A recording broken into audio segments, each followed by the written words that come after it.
नाजरीन, मैं हूँ अरमान खलाबासी और आप देख रहे हैं डेली कश्मीर। नाजरीन, गुज़िश्ता रोज़ प्राइम मिनिस्टर आज़ाद कश्मीर सरदार तनवीर इलियास को डिसक्वालीफाई कर दिया है, नाअहल कर दिया गया है और अपने ओहदे से हटा दिया गया है। हाई कोर्ट, आज़ाद कश्मीर की जो हाई कोर्ट है उसकी तरफ से ये फैसला आया है कि तौहीन अदालत की केस में प्राइम मिनिस्टर तनवीर इलियास को डिसक्वालीफाई किया जाता है। और आपको जो चंद जो हकायक हैं वो आपके सामने रखने ज़रूरी थे कि क्यों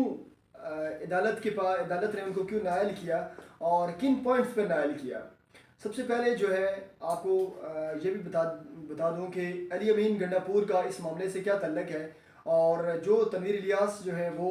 जो नाअहल हुए हैं उसके पीछे उसका और अली अमीन गंडापुर का आपस में क्या तल्लक है। तो आपको पहले बताता चलूँ कि चूँकि तहरीक इंसाफ की हुकूमत में अली अमीन गंडापुर जो है वो वफाकी आज़ाद कश्मीर के में वफाकी वज़ीर थे, तो जो जिनकी ज़िम्मेदारी जो है वो आज़ाद कश्मीर में थी और उन्होंने जो है तनवीर इलियास को वज़ीर आज़म बनाने में भी किरदार अदा किया था। और आपको ये भी ये जानते हैं कि जो भी वज़ीर है या ऐसे जो लोग होते हैं वो जब किसी की इतनी सपोर्ट करते हैं तो उसके लिए उसको उससे कुछ लोग कुछ दो की बुनियाद पे ही होता है। और इसी तरीके से तनवीर जो अली अमीन गंडापुर हैं उन्होंने वहाँ पे जो मुजफ्फराबाद डेवलपमेंट अथॉरिटी का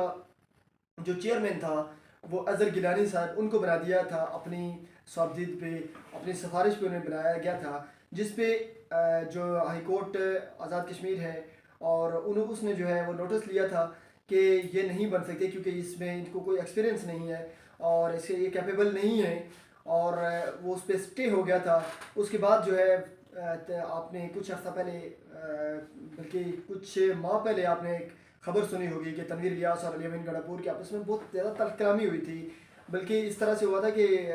कुछ जो हमारे ज़राए हैं वो बताते हैं कि वहाँ पे गालम गलोच तक हुई थी, जो अली अमीन गंडापुर ने गालम गलोच की थी तनवीर इलियास को कि मैंने आपको कुछ थोड़ा सा काम बताया और वो आपने नहीं किया, क्योंकि अली अमीन गंडापुर समझते थे कि जो मेरी कंपनीज़ हैं उनको जो है कुछ टेंडर मिले आज़ाद कश्मीर में, उस पर भी अदालत ने स्टे ले लिया था। उसके बाद जो तीसरा पॉइंट है, तीसरे पॉइंट में उन्होंने तनवीर इलियास साहब जो है उन्होंने एक बहुत अच्छा इकदाम, जो बज़ाहिर एक अच्छा इकदाम है जिसकी तारीफ़ की जानी चाहिए, वो किया था कि जो मकतब स्कूल हैं, जो मतलब मसाजिद के अंदर जो स्कूल हैं, मदारिस हैं, जो वहाँ पे जो इमाम आइमा हैं उनको एक ग्रेड में ये इनको गवर्नमेंट की जो कर दिया गया था कि गवर्नमेंट के अंडर है, उनको एक ग्रेड एक स्केल का जो है वो एक मुलाजम के तौर पर उनको अपॉइंटमेंट की गई थी। तो वहाँ पे जो मकतब स्कूल के उस पे भी जो है हाई कोर्ट ने और supreme court of Azad Kashmir ने इसमें स्टे ले लिया था। तो जिसकी वजह से आपको पहले पता है कि तनवीर इलियास साहब की जो जब शुरू में आए थे तो बहुत ही एक्टिव थे, वो कुछ करना चाह रहे थे आज़ाद कश्मीर के लिए, लोगों के लिए, आज़ाद कश्मीर के, लेकिन जो ही वो अपना वो उनका कहना था कि जब मैं काम करने की कोशिश करता हूँ तो अदालत स्टे ले लेती है और मैं फिर उस तरीके से वो काम नहीं कर पाता। फिर आपने देखा होगा पहले 4 5 6 माह उनकी बड़ी दौड़ धूप थी, उसके बाद वो स्लो हो गए। उसके बाद वो ज़्यादातर यहाँ पर इस्लामाबाद में होते थे और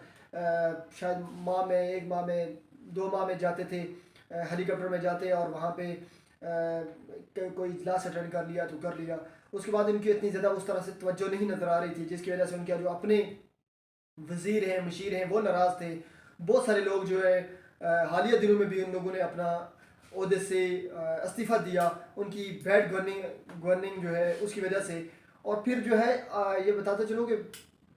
ये जो कुछ वजूहत थी, उनकी जो गवर्नेंस है वो भी स्लो हो गई थी। ये इन स्टे ऑर्डर वो इसके रीज़न ये बताते हैं कि मुझे जो अदालतें हैं वो काम नहीं करना दे रही थी। फिर ये जो स्टे थे इनके बाद जो उन्होंने एक प्रेस कॉन्फ्रेंस की थी तनवीर इलियास साहब ने जो बातें की थी काफ़ी हद तक वो दुरुस्त भी हैं। और फिर उन्होंने कहा कि जो जजेस हैं वो भी कोई इतने दूध के धुले हुए नहीं हैं। तो अगर आप देखें वफाक से अगर कंपेयर करें तो वफाक में पंजाब और वफाक में वज़ीर हैं, मशीर हैं, जो बड़े अहदों पे लोग हैं, तो अदालतों पे बहुत ज़्यादा जो है तनकीद करते हैं। उन पे अभी तक उस तरह का कोई नहीं हुआ, नोटिस नहीं लिए गए। और अगर लिए भी जाते हैं तो जल्द वो एकदम से जो है ना उनको जब वो माफ़ी मांगते हैं तो उनको